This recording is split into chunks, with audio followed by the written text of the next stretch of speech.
What's up, Gundam Kitchen family? We got another shipment, and they are coming in quick and hot, so keep an eye out. We might even get another one this week. But what's interesting is Dom. I didn't realize they did a double release for the Dom.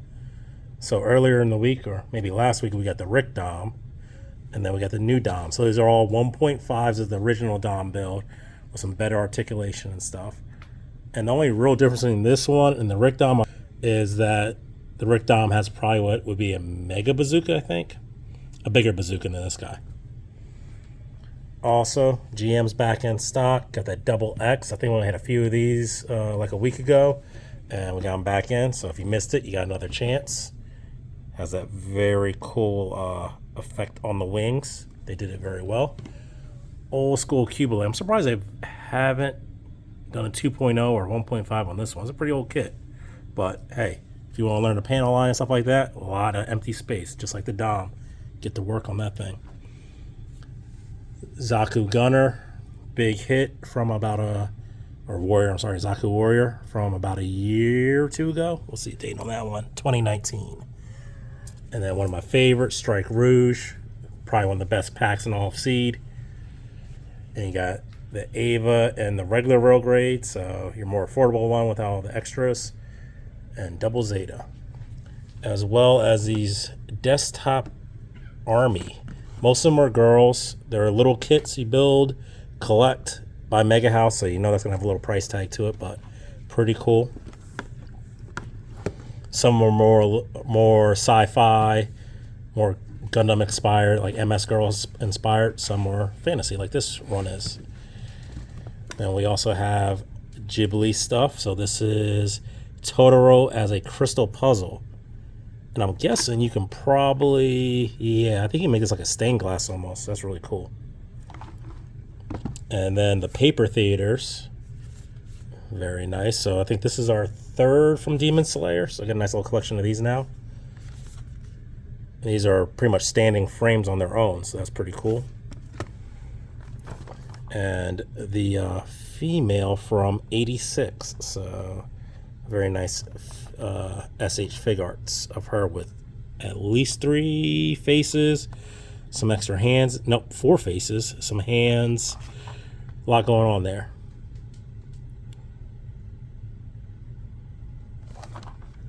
And then if you're into Mecha but Warhammer, look at this.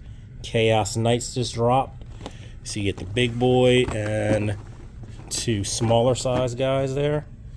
And these look pretty crazy. And then, I guess you need someone to go against them. You can also get this new one, which looks really good too. So they're definitely doing the Knights up. A couple different ways you can build that, paint it. Obviously you can paint it whatever color you want, but a couple different builds on the guns. Very cool. But all that's nonsense because guess what we just got in? A little earlier than I thought. Gundam Astray Red Frame Power Red.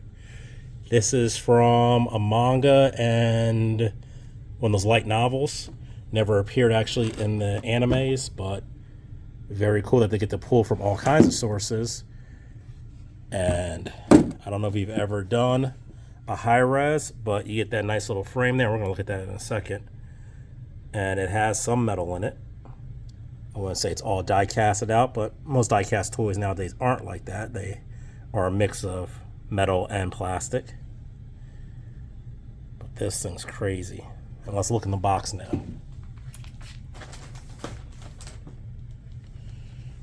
So we got a cute little manual. This thing's tiny. Tiny in size, not that it's not thick, but I guess with also having an inner frame, it isn't that much. You're building a little less, so it's not crazy. But normal instructions, very easy to go along with. Let's check the frame first. So it comes in this nice little box here. Now this is off the Astray. If you've seen this one before, it's like a super steroided out frame. So my man got some thick thighs here.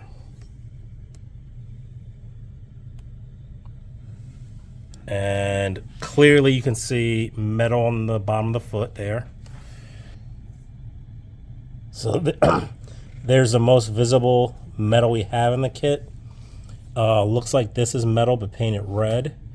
All these screws are going into something that's threaded, and I doubt they would put metal screws directly into plastic, so I'm assuming there's some metal wherever there's a screw, but I can't guarantee that.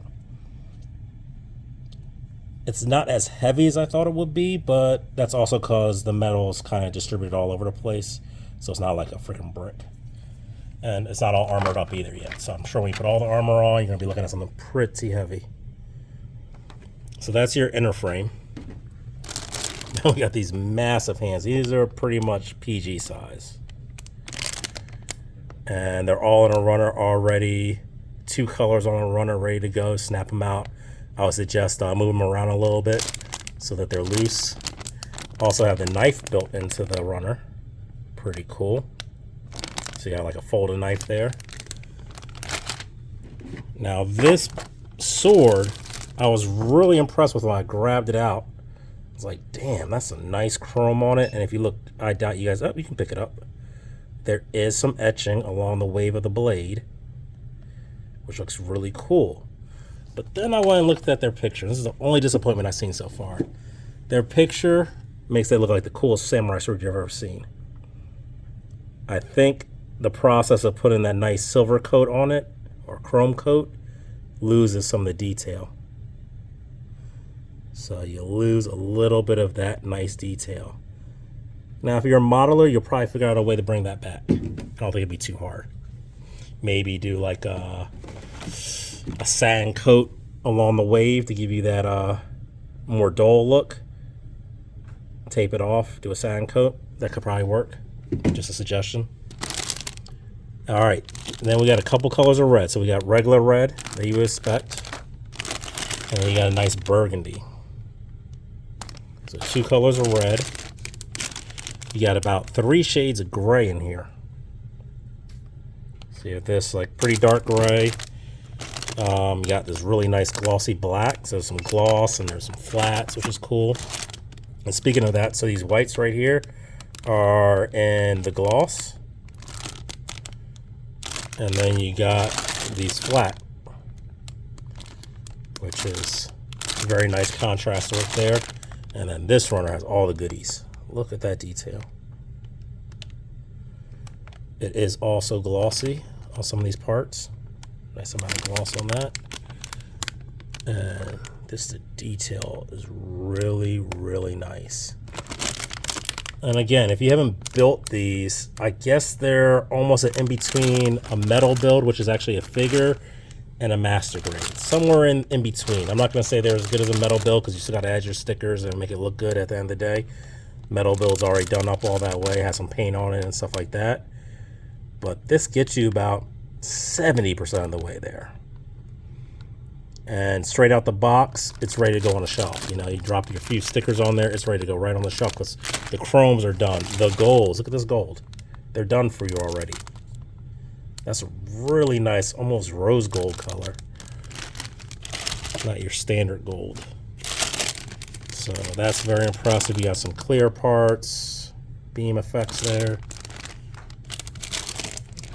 The scabbard on white there, I believe. And some more red, and then glossy black again. And the decals aren't that bad. You got a couple of symbols there, no color correction decals. All these are just markings. And if you want to take it to the next level, I'm sure either Bandai or a third party will come out with the water slides for it. But all in all, this is pretty freaking impressive and a unique kit, which I like. Like, why just do a basic Astray when we can have something we haven't seen yet? I like when they pop out something we haven't seen and it's not P Bandai.